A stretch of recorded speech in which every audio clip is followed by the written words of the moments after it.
আসসালামু আলাইকুম। পশ্চিমবঙ্গে চায়ের দোকানদার মোদির ঘন্টা বেজে গেল ছাত্র জনতার হাতে।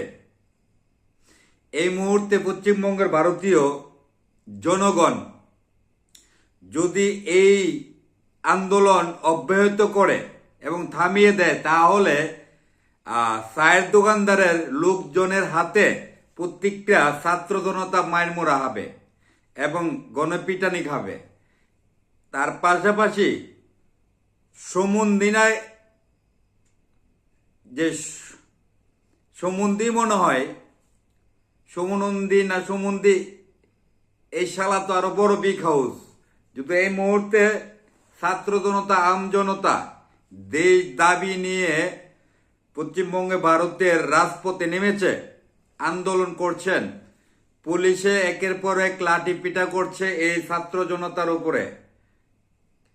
এই আন্দোলন থামালে তাহলে প্রত্যেকটা ছাত্র জনতার উপরে পরবর্তীতে বিশাল ধরনের অ্যাকশন আসবে। এই আন্দোলন চালিয়ে যেতে হবে এবং যে তেলচূড়া, আমাদের বাংলা ভাষা হলো তেলাচূড়া পার্টি একটা আছে, তাদেরকে নিয়ে কিছুদিন আগে ভারতীয়রা যে চায়ের দোকানদারের গ্রুপের লোকজন টিটকারি মস্কারি করতো, সেই তেলাচূড়া পার্টি কিন্তু কাজ চায়ের দোকানদার সংসদ চলাকালীন ছাত্র জনতা ঘেরাও করার পরে সংসদের পিছন দিয়ে চায়ের দোকানদার মোদি চাচা কোন রকমে যান নিয়ে পালিয়েছে।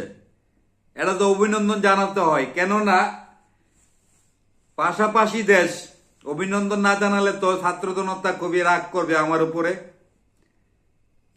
অভিনন্দন জানাই ছাত্র জনতাকে। শ্রীলঙ্কা গেল যে পথে, নেপাল গেল যে পথে, বাংলাদেশ গেল যে পথে, মোদি চাচা যাবে সেই পথে। এজন্য আমরাও চাই ছাত্র জনতার হাত ধরে মোদি চাচাই যেন এভাবে যায়। কারণ হলো কি, এ মোদি বাহিনীর পুলিশ দিয়ে অনেক ভারতের মসজিদ মাদ্রাসা মুসলমানদের মেয়েদের উপর অত্যাচার নির্যাতন করেছে। আল্লাহ ছাড় দেয়, ছেড়ে দেয় না। এখন হিন্দু বৌদ্ধ খ্রিস্টান মিলে মোদি চাচাকে 12টা বাজানের ঘন্টা বাজিয়ে দিল। আমরাও চাই আমাদের প্রতিবেশী দেশ আমাদের মতনই হোক। হইলে হয়তো চাচা কিছুদিন আরামে বিশ্রাম করতে পারবে অন্য দেশে গিয়ে। এই জন্য আমরাও চাচ্ছি সারা দেশে এগুলো ছড়িয়ে দেন, যেন ছাত্র জনতা আমাদের এবং সকলের এই আন্দোলন দেখে মনোবল পায়। আমরা সাপোর্ট দিচ্ছি, চাচাও যেন আমাদের মতন আমরা যে 4টা দেশ যেই পথে গিয়েছে, বাকি আগে যে 3টি দেশ গিয়েছে, সেই পাশাপাশি দেশটার জন্য এই পথে হাঁটে। অভিনন্দন জানাই ছাত্র জনতাকে, অভিনন্দন জানাই যারা রাজপথে এই মুহূর্তে আন্দোলন করছেন। আপনাদের আন্দোলন অব্যাহত দিলে আপনারা বিশাল বিপদে পড়ে যাবেন। আন্দোলন চালিয়ে যান, আন্দোলন সফলতা যেন এমনভাবে চালিয়ে যাবেন যেন সফল হতে পারেন। আর না হলে যতগুলো লোক আন্দোলনে জড়িত হয়েছেন, ততগুলো লোক মোদি চাচার বাহিনী, পিটিও বাহিনীর কাছে আপনাদের মৃত্যুবরণ গ্রহণ করতে হবে। আশা করি আন্দোলন জনতা যারা আছেন পশ্চিমবঙ্গে, ভারতের ভাইয়েরা রাজপথে নেমে আন্দোলন করছেন ন্যায্য দাবির জন্য, আপনাদের মনোবল হারাবেন না, আপনারা চালিয়ে যান। আপনাদের আন্দোলন সফলতা হবে। যেই কোনো দেশে ছাত্র জনতা আম জনতা যখন রাজপথে নেমে যায়, সেই দেশের সরকার কখনো টিকে থাকতে পারে না এবং পারবেও না। যে তেলাচূড়া পার্টিকে নিয়ে সমালোচনা এবং টিটকারি মস্কারি করছে, সেই তেলাচূড়া পার্টি যে মোদি চাচার সংসদ ঘেরাও করে পরে মোদি চাচার সংসদের পিছন দিয়ে কোন রকমে যান নিয়ে পালিয়েছে। আলহামদুলিল্লাহ বলেন। রাগ করছো বাবা? রাগ করলা?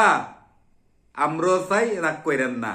হয়তো অনেকে ইন্ডিয়ার থেকে গালাগালি করবে, রাগ করার কোনো কিছু নাই। সরকার একমাত্র ছাত্রদের হাতেই, আমজনতা ছাত্রদের হাতেই কিন্তু পতন হয়। বিশ্বের ইতিহাসের পাতায় রেখা। ছাত্রদের হাত ধরে যতগুলো দেশের সরকার পতন হয়েছে, ছাত্রদের আন্দোলনের দ্বারাতে কিন্তু সরকার পতন হয়েছে। রাগ করলা? রাগ কইরো না। রাগ না করে মেনে নিতে হবে বাস্তবতা। ইতিহাসের পাতায় লেখা আছে সরকার এভাবেই দেশ ছেড়ে অনেক 3-4 দেশের সরকার এভাবেই পালিয়েছে।